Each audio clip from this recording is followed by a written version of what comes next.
I want to talk about this image that's been going around after Kimberly and Antonelli did so poorly in qualifying.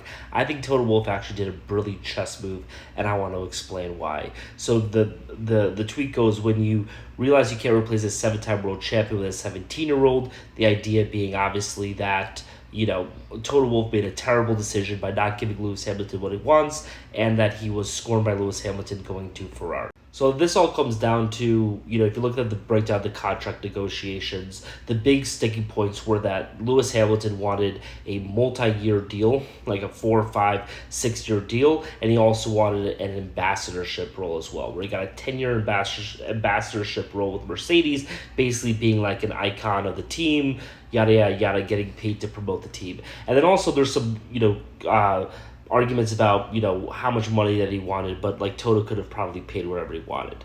Now, what the brilliant thing about Toto is that all of these stories didn't leak out until after Lewis Hamilton posted this picture and said that he was going to Ferrari, right? So there was an entire episode of the season of Drive to Survive, season 6, where Toto Wolff was trying to convince Lewis Hamilton to stay at Mercedes. He finally did for a season, and then right after that, Lewis Hamilton quits and goes to Ferrari, right? So it looks like Toto Wolff is the one who got scored by Lewis Hamilton. He is the person who was broken up with. But I actually think that what Toto Wolff did was a brilliant move that a lot of people do in relationships, where they want the other person, where they want to break up with the other person, but they don't want to seem like the bad guy, so they get the other person to break up with them.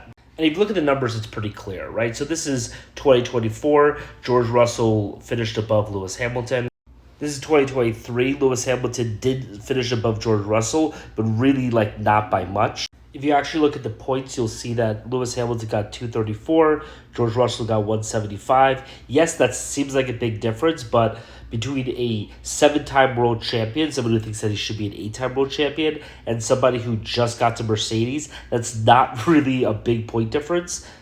And then we see 2022, where George Russell beat Lewis Hamilton. So if you think back at season 7 of Drive to Survive, there's the whole season. The storyline for Mercedes was that Toto Wolff basically doesn't think that George Russell has what it takes to step into that number one driver role of the team, right? He finally proves it in Spa, which he actually got disqualified for, but that's a whole different story, right? So if you are Toto Wolff looking at this dynamic, and you see that George Russell doesn't have what it takes to lead the team, but he's still beating Lewis Hamilton, what does that make you think about Lewis Hamilton, right? What does it make you think about the trajectory that Lewis Hamilton is on, which is going down, and the trajectory that George Russell is going on is going up, and you're not even confident that George Russell could get high enough for you to win a championship with him, but Lewis Hamilton is at the same level and he's going down? Why would you want to keep this person?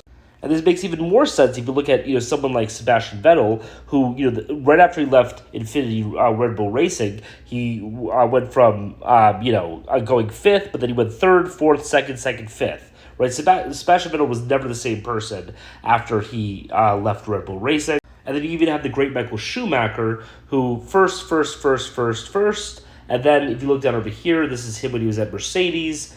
Third, second, ninth, eighth, and 13th. Right? This is what happens in every single sport. There's a drop-off. Players just aren't able to do the great things that they weren't able to do anymore, and you don't want to have a large champion in the retirement age. That's one of the worst-case scenarios for a team, because you have to pay them the championship money, but they're not providing with the championship level caliber anymore. So what I think that Toto Wolff did was he was like, this guy Fred wants my washed up guy who can barely beat George Russell anymore. Go for it. So I'm just going to sabotage his negotiations and allow Lewis Hamilton to go to Ferrari.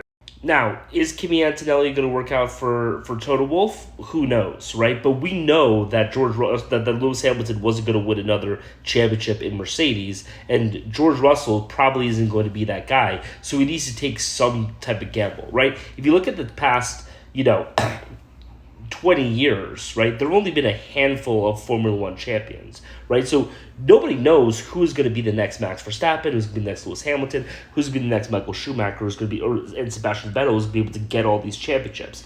The thing is, though, that it's not Lewis Hamilton. So as a team principal in Formula One, you have to be going out and finding that next person. And so I think that Toto Wolff did this in the best way possible. He makes himself look like the victim, so Lewis Hamilton looks like the bad guy who left on him, while at the same time securing his future and not having to pay this contract to have somebody ride around in the car and not perform, and then also have everyone feel bad for him. And then on top of that, once Kimi Antonelli wins, right, like there's always a question when it comes to teams. Is it the player or is it the team, right? This was the classic Tom Brady, Bill Belichick dynamic, right?